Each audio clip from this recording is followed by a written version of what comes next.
Exploring theology, doctrine, and all of the fascinating subjects in between, broadcasting from an undisclosed location, Dead Men Walking starts now.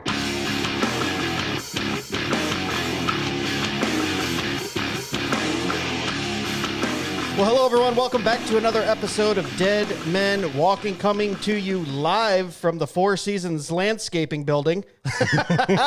No, just kidding. I'm your host, Greg Moore. To my left in the newly redesigned studio is Jason Hamlin. Jason. How you doing, brother? Doing awesome, man. This is a great setup. Yeah, thank you so much. And we have a very special guest on. It's his second appearance on Dead Men Walking podcast. We're extremely excited to have him back on the line. He is a technology entrepreneur, a venture capitalist, a hedge fund manager, author, conservative activist, and CEO of the Martin Organization. That's a mouthful. Mr. Rod Martin. How you doing, Rod? Hey, doing great. Yeah. And the crowd goes wild. Right? Well, we wanted to do a kind of an election-based episode just because it's crazy right now. Is there something going on with the election? Did you sleep through it? But, we had met Rod down in Nashville. We talked to him a little bit about some other subjects. I've been following you, Rod, on Facebook for the last few months, and some of your posts on Facebook really give me more information than I'm getting from any mainstream news media, and definitely some of the secondary ones. So we wanted to have you on, and if it's okay with you, we'll just jump right into some election questions. Sound good? No problem at all. Yeah, so can you give us like a little bit of an update on the election? Let's start there. Obviously, we know we had something on November 3rd. We're still kind of an in-between state. We know that the AP and USA Today and kind of the mainstream media has declared Biden the victor. But according to a lot of sources, it looks like there might be some fraud or some shenanigans going on. So how do you see it right now? Where do we stand in the election?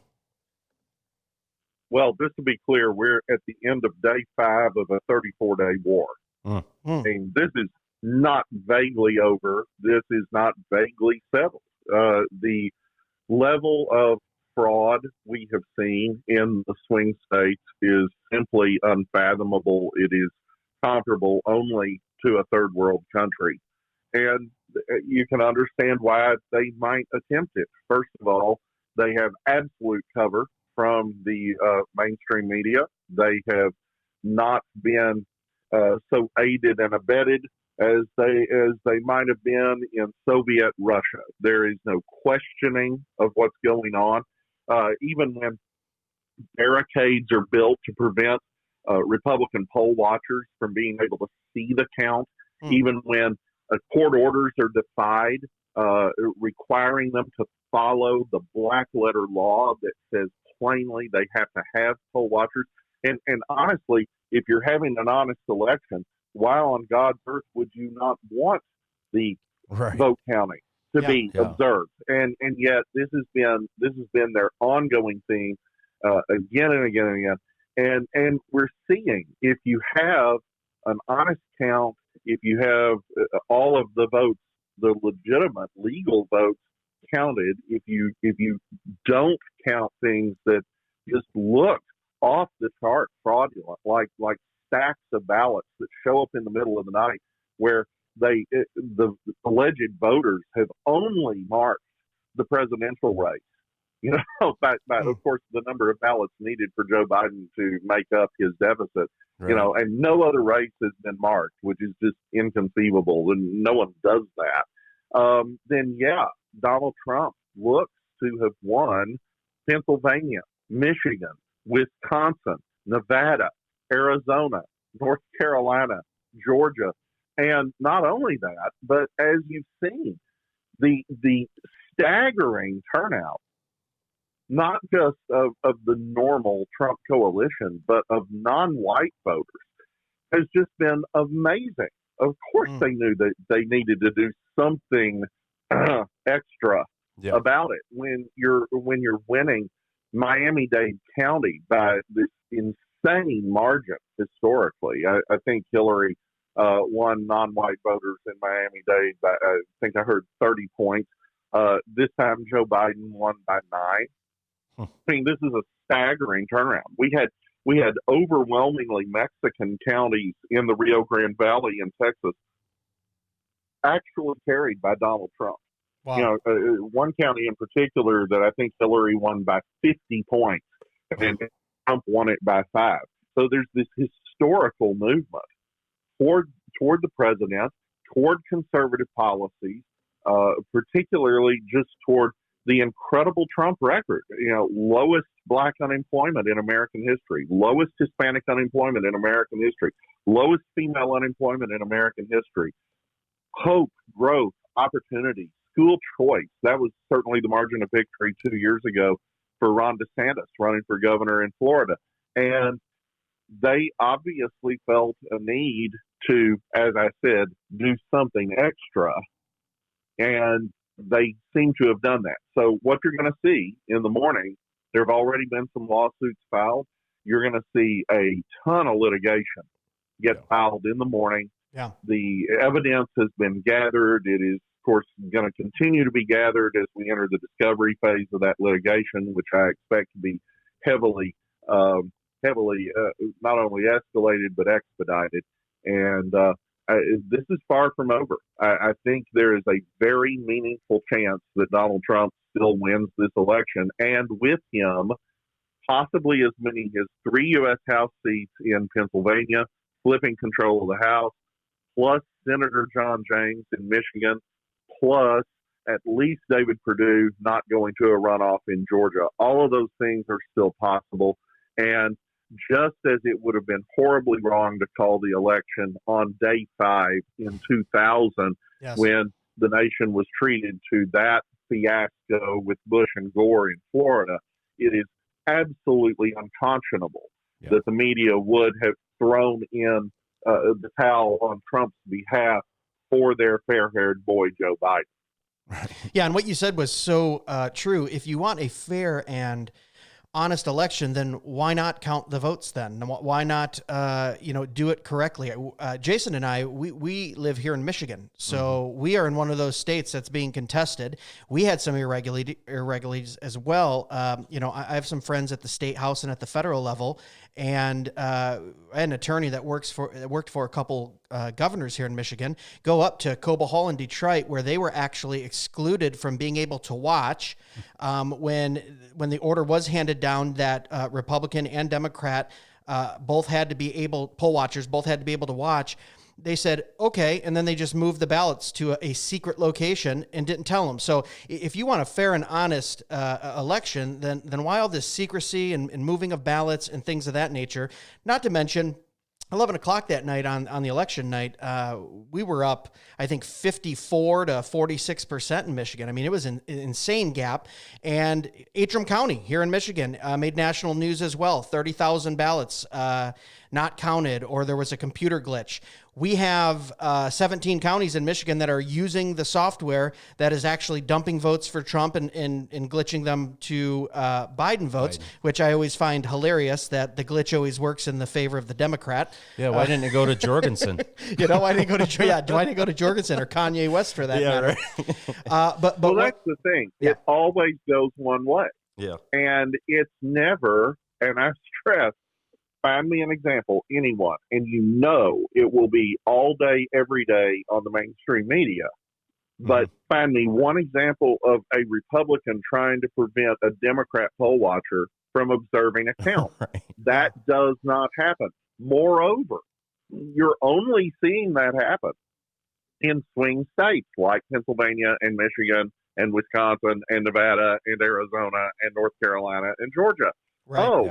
How interesting, because they're not doing it in California, Right. where obviously the election is not in doubt. They're not doing it in Broward County, Florida, which has been under Democrat control for as long as anybody can remember. They're not doing it in New Jersey. They're not doing it in New York. So if they're not doing it in those places, irregular doesn't begin to cover it. These things are only happening where the outcome is in doubt and where they thought that they were behind. And that tells you everything you need to know. But wait, there's more, because as you said, you've got these election glitches in the software. I was told today by one of the lawyers for the campaign They have evidence that late on the evening before the election, an update went out to all of those voting machines. Okay, well, that's highly irregular. No one ever does an update on the software in the election machine the night before. That's obviously rife with potential for fraud. But it went out this time. Don't know what was in that. Maybe it was fine, but it's certainly a question mark. You would think that investigative journalists would be highly interested in that, regardless of their political leanings. They seem to have no interest. Yeah. No interest whatsoever. And as you know, there's the one voting machine that has already been shown in Michigan to have flipped 6,000 votes from Trump to Biden. That affected a down ballot race that has already been rectified, but there are more. And again, going back to Philadelphia, you had a court order requiring the Democrats to allow Republican poll watchers. Now, wait, guys, why would you need that? If this is all on the up and up, why would you need a court order to get these people to follow the law? They were actually refusing the Republican poll watchers entry into the building. The court order comes down, and they refuse to follow the court order. Wow. Who the heck ever heard of anybody refusing to follow the court order? So Pam Bondi and Corey Lewandowski had to go back to court, get a second court order. We'll let you in the building. So they let them walk into the building to the point designated for poll watchers, and I'm not kidding. They moved the tables on which they were counting the ballots to the back of the room, back behind things, left the poll watchers in the designated spot, and just moved the ballots away from their view. Wow. Why would you do this if you're not doing something wrong? Right. That would never happen. This is a lot of work to do nothing wrong. In another polling location, they kept the Republican poll watchers at a distance and moved a forklift between them and the counting. I mean, just anything to obstruct their view. In another location, they actually erected a barrier with boards. Now, again, this is not happening for no reason. I've never seen anything like this happen in the United States. This stuff happens in third world dictatorships. This stuff happens in Venezuela, where, obviously the left is completely in love with the late Hugo Chavez and now with Maduro. They love those guys. They think those elections are wonderful. Jimmy Carter went down there and certified one. But we all know the reality. And the truth is, you're getting ballots overnight in data dumps where, you'll have 100,000 plus ballots, and they're all for Joe Biden. Exactly. I mean, even Joseph Stalin let 1% be against him. I mean, this is just crazy. Right. So, yes, there's real evidence. I'm giving you anecdotes, but there is a mountain of evidence. And the Trump campaign's lawyers will be taking that to court in the morning in a very big way. It's unbelievable that the media jumped out there. Well, it's not unbelievable, really, because of who the media is.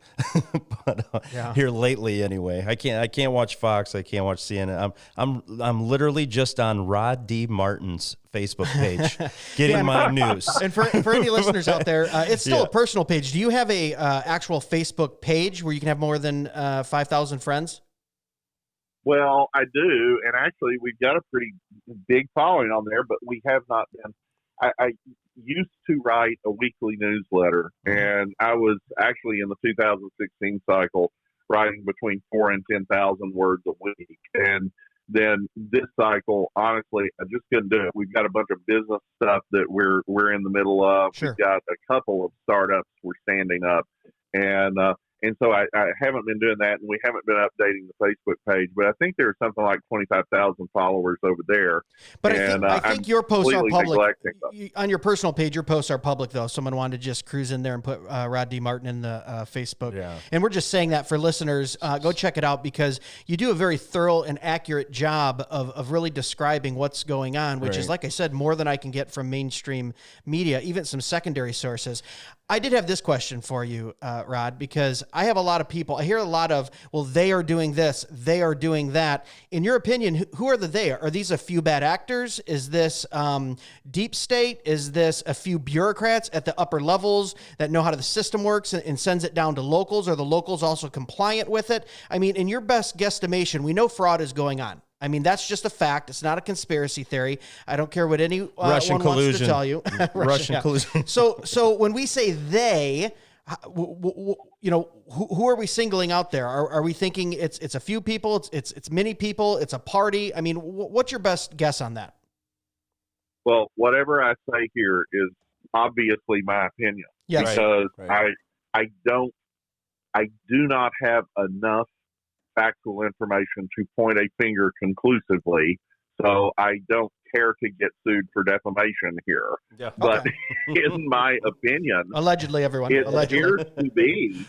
appears to be very much election officials, Democratic Party apparatus. Mm-hmm. I mean, the Biden campaign. I mean, this is a pretty widespread thing for you to have this kind of effort across this many states. And of course, you know, a lot of this is happening in a handful of urban areas, to be fair. So it's not like every election official in the entire state of Pennsylvania did fill in the blank. But you don't have to have that many, but they do have to be coordinated in some way. So this is a pretty widespread operation, and it seems to be coordinated, and that implies you would have to have officials involved. You would have to have party officials involved. And note, Democrats aren't having any trouble having election observers. Democrats aren't having any trouble with any of these things. Yeah. And so again, you can draw your own conclusions, but the they seems to be pretty obvious. And it's just a matter of connecting the dots and putting the evidence together on specific individuals. Well, in 2016 here in Michigan, we had a county clerk in the largest county, second largest county in Michigan, in Oakland County. She's currently serving 3 years in prison for election fraud as the clerk. She was a Democrat, and she just dumped 30,000 votes, and she was working with the state party. So it's not unheard of. I have a person serving time in prison in Michigan who was a clerk 2 years ago in Michigan who dumped 30,000 votes. That's not conspiracy theory. That's a fact. You know, you can go right to the Michigan page where you can see felons, and you can see her picture, and, you know, right there it is. So when you say it's, you know, people working in tandem, that's not unheard of. You know, the pushback I get from people. Oh, go ahead. Yeah. No, I'm just saying, that person didn't do that alone. Yeah. That person may have gotten convicted alone, but it is impossible to do something like that without help. Absolutely. And the fact of the matter is, you have people who are motivated by a certain set of things, and they go work together spontaneously. You care about the Great Commission. So you personally just spontaneously work with other people who care about the Great Commission and go witness to people and tell them about Jesus, or you know, pass the hat to take up an offering to send missionaries somewhere. In a sense, I guess that's a conspiracy, but no, that's really just people operating consistent with their worldview. Well, the Democrats have been telling us who they are now, and that's certainly not all Democrats. I mean, we had that tape leaked of the phone call with the House leadership where the one congressman is going on about how we better never use the word socialist again because it nearly cost me my seat and so on and so forth. Yeah. Okay. Excuse me. Okay, but they did, and they are. They are actually socialists, and they are proud of it. And socialist means a number of things. It certainly means an economic system, but the last century has taught us it also means a political system in which dissent is suppressed, a political system in which one party rules, a political system in which power is the goal, 100%.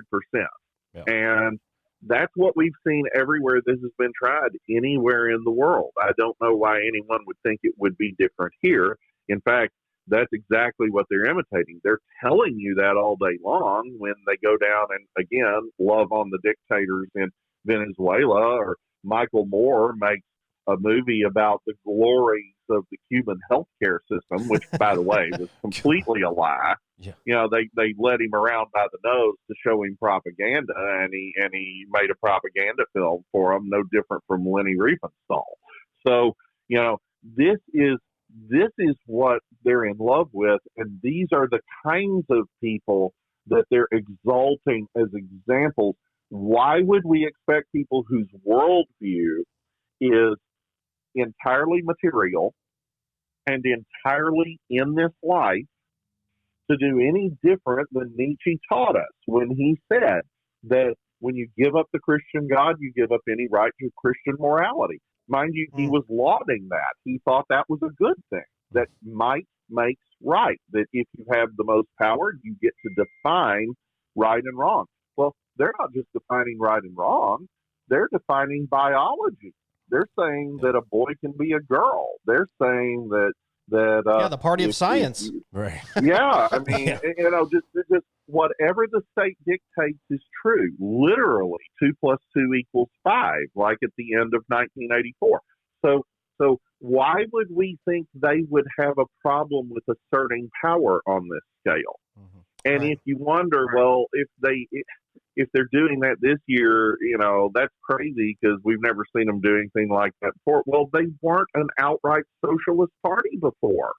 Right. They hadn't booed God on national television the entire Democratic National Convention before, as they did in 2012. They have been going off this left-wing cliff now for about a decade or decade and a half at rapid pace.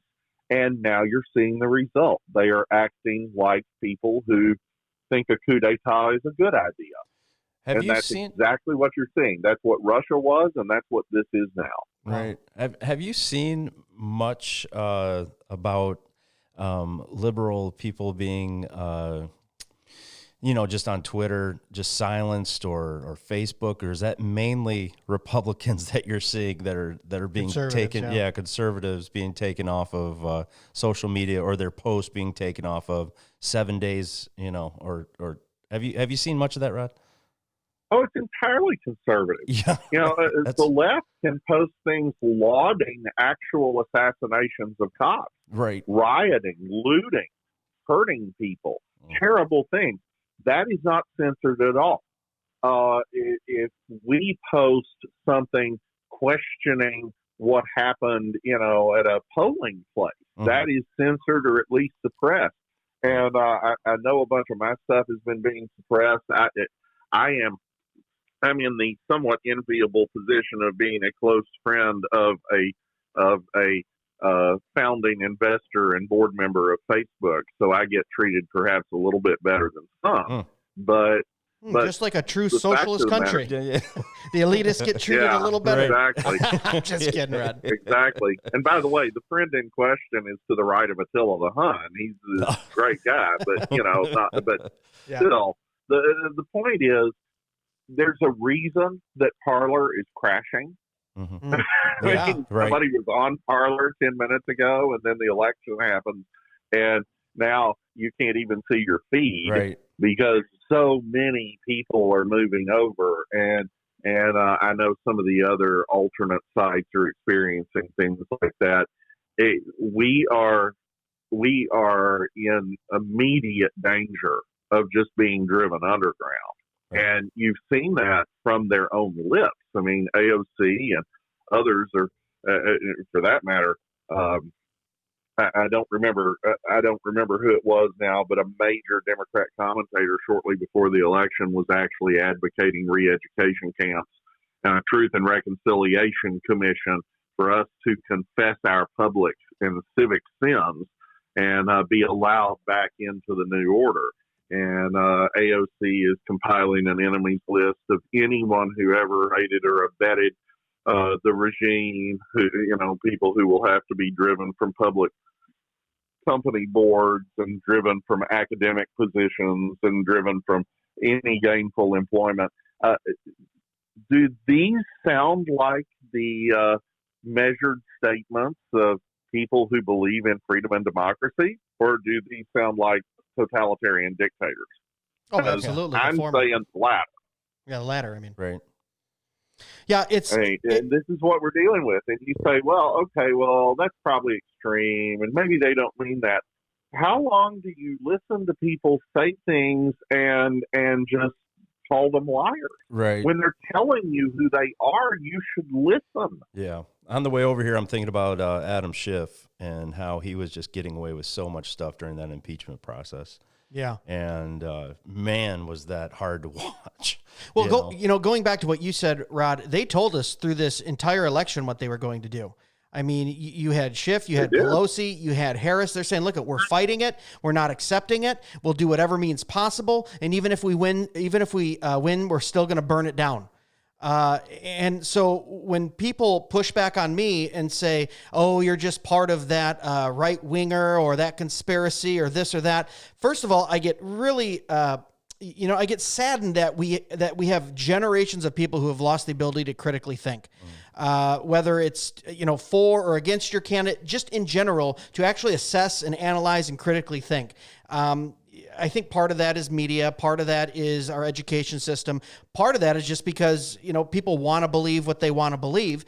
But this is real and in front of you, and they're saying it to our faces, yet you have half of the country saying, oh no, that's not what's going on.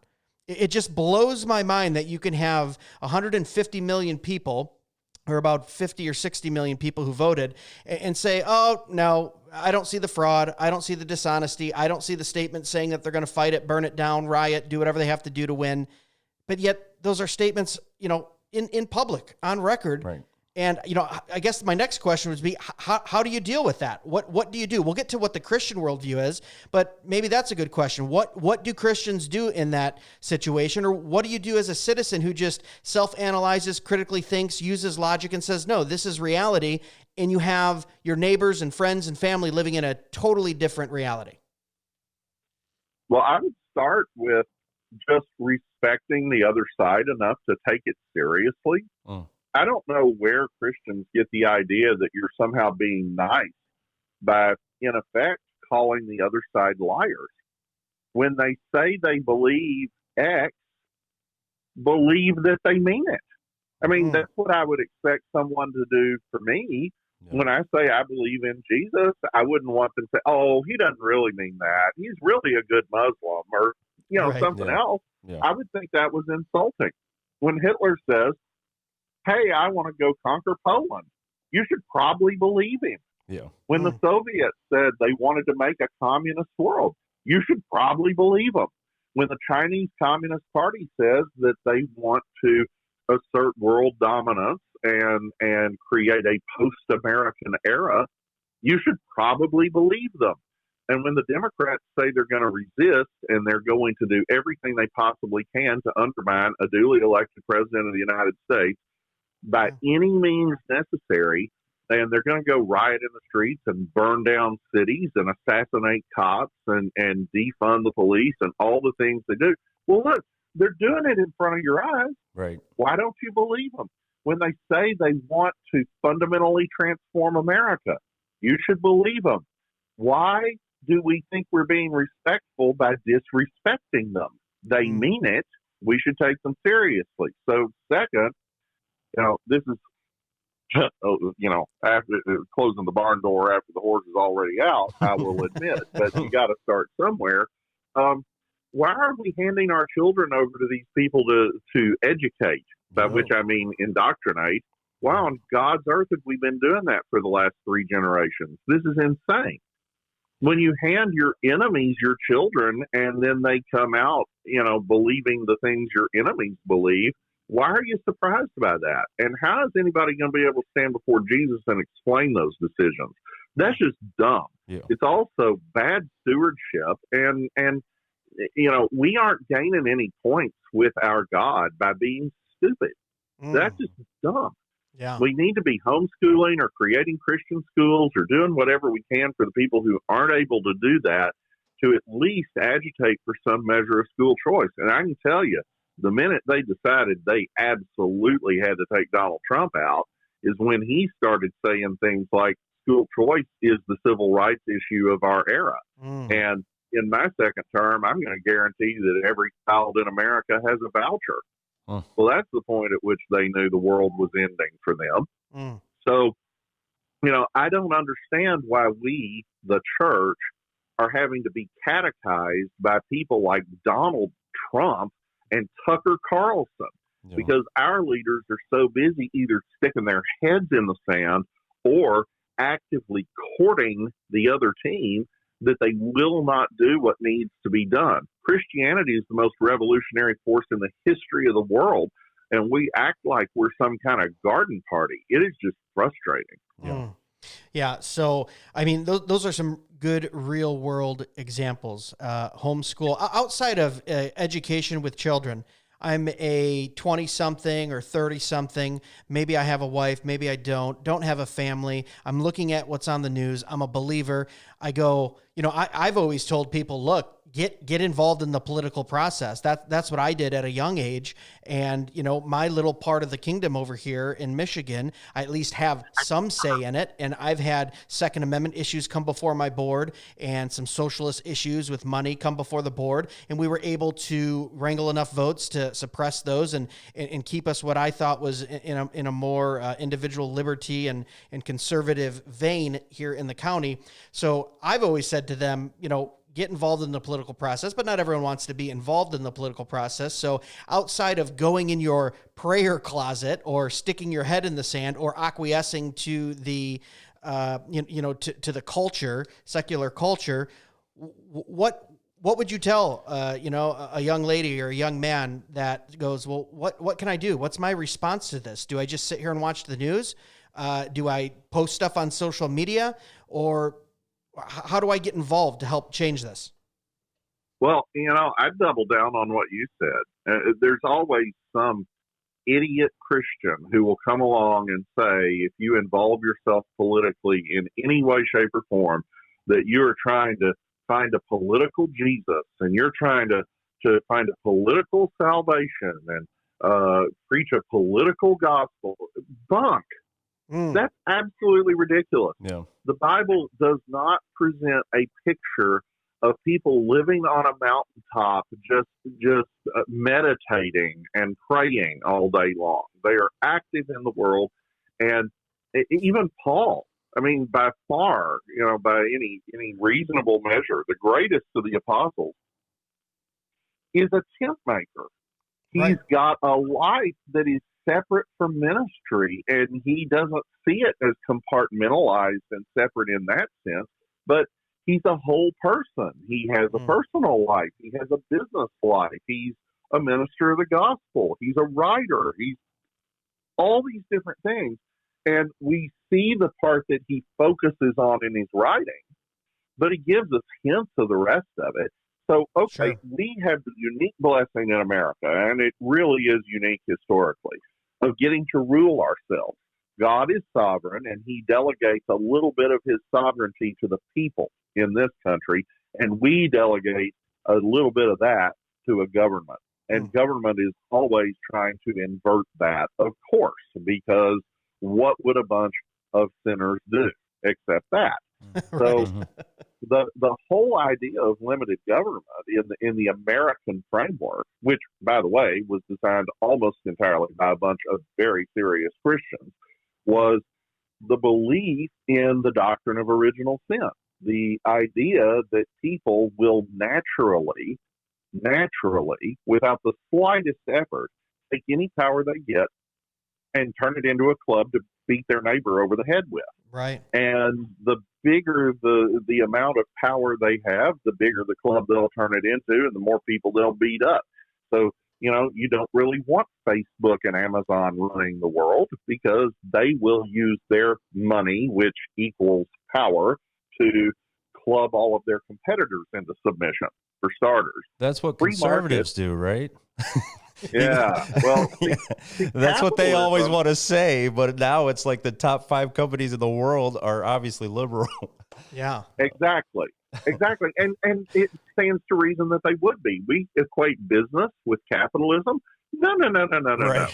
Capitalism is a philosophy, and it is specifically the philosophy of the little guy trying to get ahead. The little guy wants a level playing field. The little guy wants the equality of opportunity, so that there's a better future for his kids and grandkids, and so he can get ahead in the world. What we call the American dream. I know David Platt tried to demonize the idea of the American dream, and I know it's really evil to want to, your kids to do better than you, and you own your own home, and I mean, these are really terrible and unbiblical things. I know, but the idea of capitalism is that everybody has a chance to come up with an idea that helps other people, and they get paid for that, which is a really neat way to apply the golden rule. If you think about it, everybody is economically incentivized to solve other people's problems. Yeah, that's awesome. I mean, that is so cool. I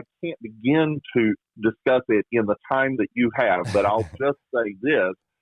God has actually come up with a system of economics that incentivizes lost people to act in accordance with the golden rule.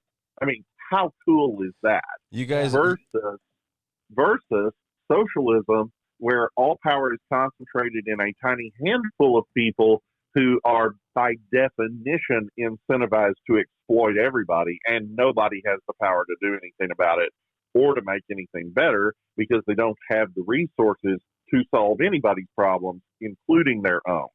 So when you kind of understand the world that way, of course, Amazon and Facebook are busily accumulating power to themselves and using it to their own ends. That's not capitalism. It's almost feudalism. In fact, it's certainly not what we're advocating. And what we're advocating is something that they actively want to suppress, whether they've thought about that or not, because what I'm advocating would always result in them facing competition they don't want to have to face. So when you get that kind of corporatist mindset in mind, first of all, you're 180 degrees from capitalism, even if you're benefiting from a capitalist system. And second, you're a half step from socialism anyway. And there are a lot of different kinds of socialism. There's obviously the extreme communist version where you nationalize everything and you kill everybody who gets in your way. But, the fascists actually had a more workable system, which is why the fascist countries lasted longer. In many cases, they left you the illusion of private ownership and just dictated everything you could and couldn't do. But because you had that illusion, you thought you had something left to lose, and you obeyed better. And those countries, by and large, whether you're talking about fascist Spain or any of the third world countries that went fascist, and of course Hitler is a bit of an exceptional case because he really wanted to kill the Jews. But, in the main, all these other fascist countries didn't kill a lot of people. Their body count is in the thousands. The communist countries' body count collectively is 100 million.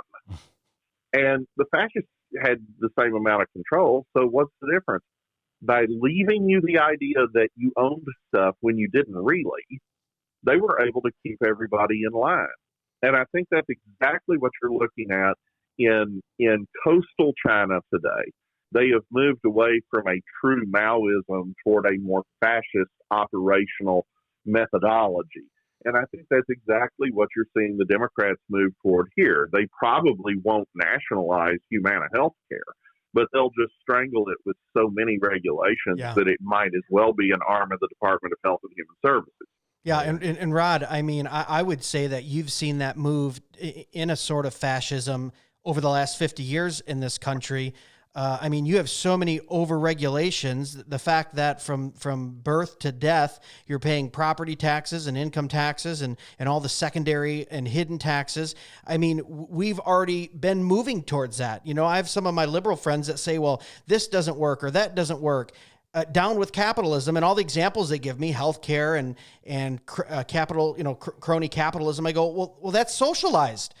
That's why it's not working. It's not pure capitalism. And, biblically, it's one of the reasons why one of my favorite parables is the workers in the vineyard. I think that's a great example of, and of course, parables can have multiple meanings, and I'm not saying Christ was advocating for capitalism, but he gives a very good example of the owner saying, what did I do wrong? Can't I do with my money, with what I want? We had an agreement. We had an equal exchange of goods and services. You were satisfied when I offered you the money for the work, and I was satisfied in paying that money. It doesn't matter what I get to do with my money. And now we have a secular culture that is not only mad at someone who has money, but is mad that they can't tell that person what to do with their labor or goods or how to spend it. And I would say that you're seeing a form of fascism here in the United States and a push for it over the last 50, 60, heck, even the last 100 years when we saw an income tax instituted fraudulently, I might add, that was, told the middle class that they were going to levy it upon the rich and then turned right around the next year and levied it upon the middle class and the poor. But, yeah, I would say there's been a push, especially in the liberal wing of the Democratic Party, to get that. I don't think they'll ever come out full fascist. I think they're going to do exactly what you just said. I would echo that and say they will strangle every part of capitalism to where it's a limp, capitalism. It's not even an effective capitalism. And I think that's really where we're heading, because let's not forget about Trump removing 27,000 regulations. That was one of the things I was the most excited about. Yeah, and you're a business guy. I mean, you're an investor and an entrepreneur and all those things. You know how important it is to get government out of the way and let innovation and creation take place, which would probably lead me into my next question of, since you are in the tech space and in the entrepreneurial and business space, how do you see this election affecting all that? I mean, do you have any opinions on that? Well, you get what you incentivize, obviously. If you're incentivizing, through foolishness like, a $15 minimum wage, and okay, in 30 years, $15 minimum wage would be perfectly reasonable, but just because of inflation. But today, what that means is a $30,000 a year salary for a job where you spend your day asking, do you want fries with that? Mm-hmm. And that's just insane, because what it means is nobody can afford to hire a teenager to do anything. Sure. And so they use technology to automate things that otherwise would not be automated. McDonald's has kiosks now everywhere, and you say, well, they aren't using them everywhere. Or, well, they're using them more heavily where labor costs are needlessly high.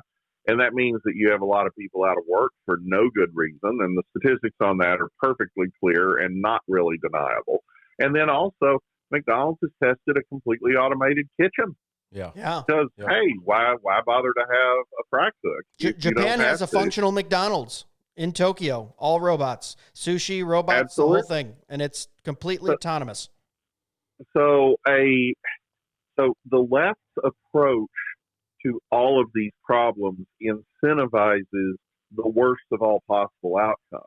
And automation is a wonderful thing. It's certainly not something that we should be concerned about normally. I'm sitting here talking to you on an iPhone, and that's automated many things for me. I can't count them. That just makes me more productive and able to hire more people. Mm-hmm. But the fact of the matter is that they are incentivizing things that cause you to use technology in bad ways. And, the most obvious one that we're seemingly on the brink of contending with is the importation of China's social credit score system into the United States, not in a formal, official, legal way, but in a de facto way through the social media giants. They have more data on you than you have on you, and they're increasingly controlling you with that in the way that the Chinese are doing explicitly and governmentally. So, yes, freedom matters and political involvement matters. And back to the point, you were just making a minute ago in response to the prior question. It's, I would actually contend that the only thing you said that was really wrong is that, Jesus was advocating for capitalism. And I don't have to go any further to prove that than the Ten Commandments, where the second half of the thing is all really, thou shalt not steal. You shouldn't steal wives, shouldn't steal honor and duties toward parents, you shouldn't steal reputations, you shouldn't steal stuff. And oh, by the way, you shouldn't even think about stealing. Right. I mean, Right. half of the 10 Commandments is about don't steal. Well, how can you steal if there isn't the necessity and legal requirement of private property? Mm-hmm. The entirety of the law not only assumes but facilitates private enterprise, and we see God's own commentary on that, not just in something like the parable of the talents. And yeah, I've heard people complain that, oh, well, that's not really about money. Well, that's kind of like breathing isn't about air, but okay, whatever. Right. But no, go back to the Old Testament again in 1 Samuel 8, where God is sort of clucking disapprovingly at them for wanting a human king.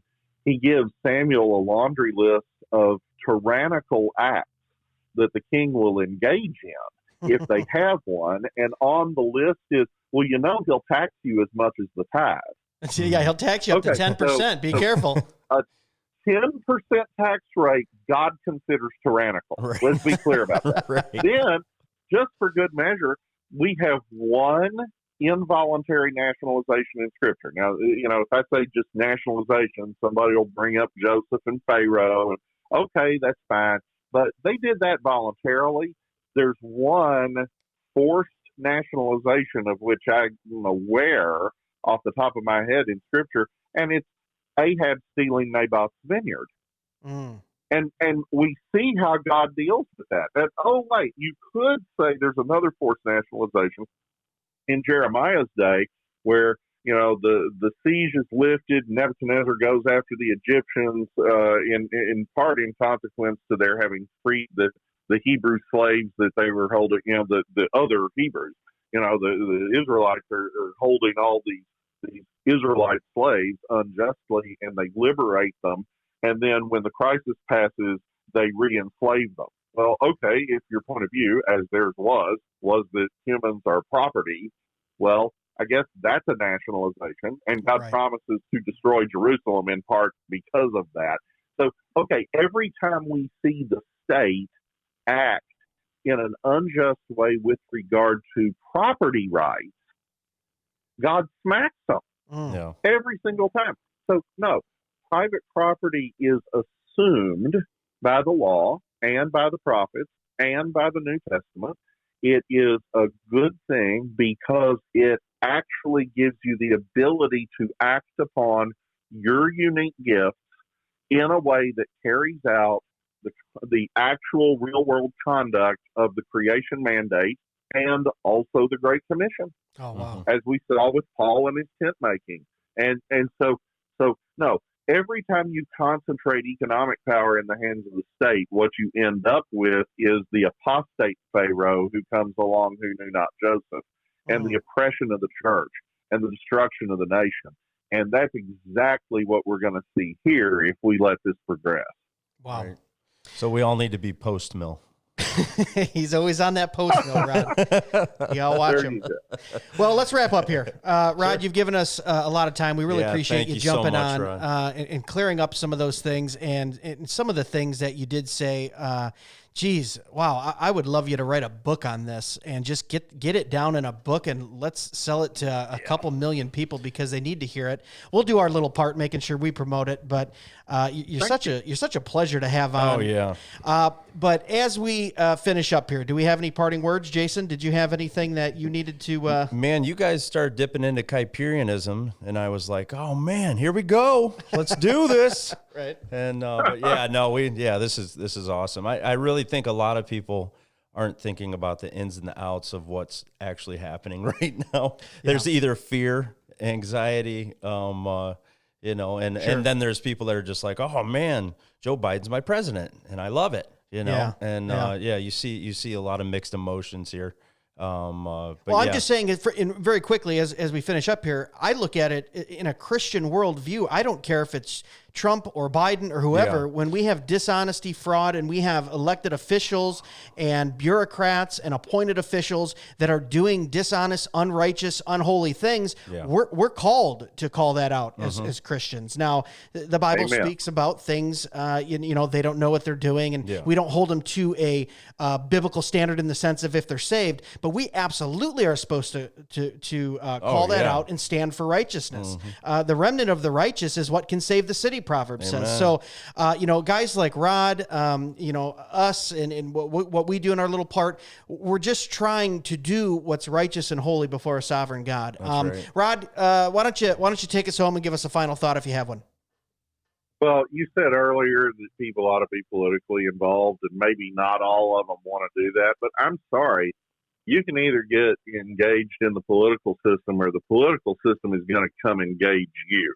That's where we are now. Yep. One of the characteristics of Marxism is that it politicizes absolutely everything.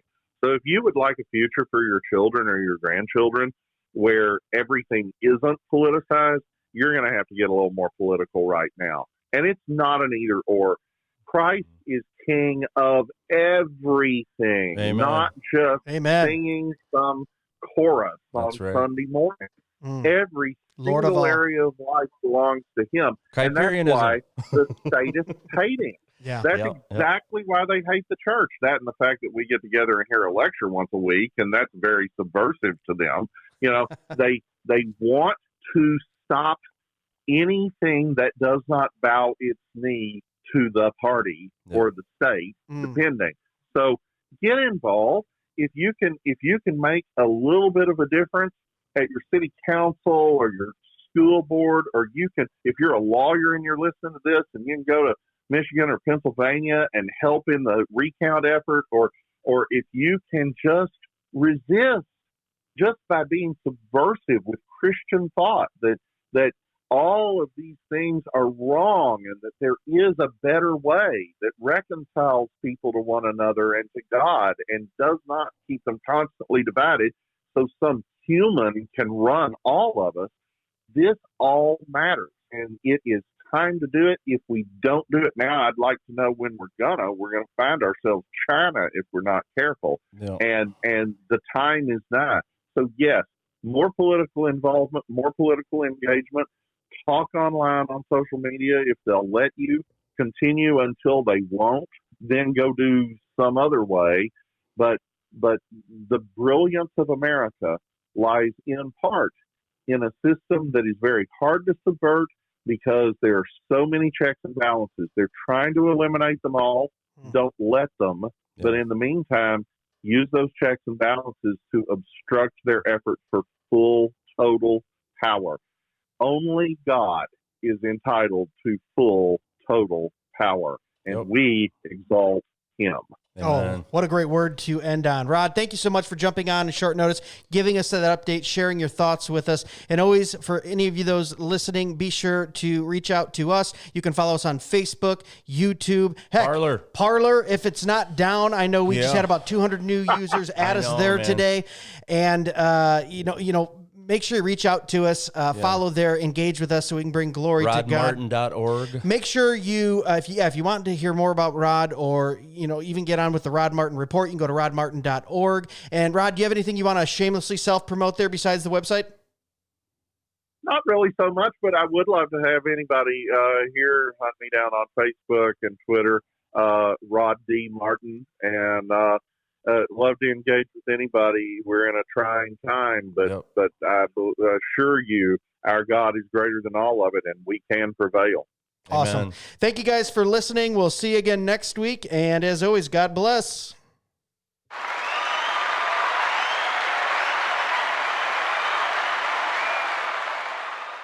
Doop.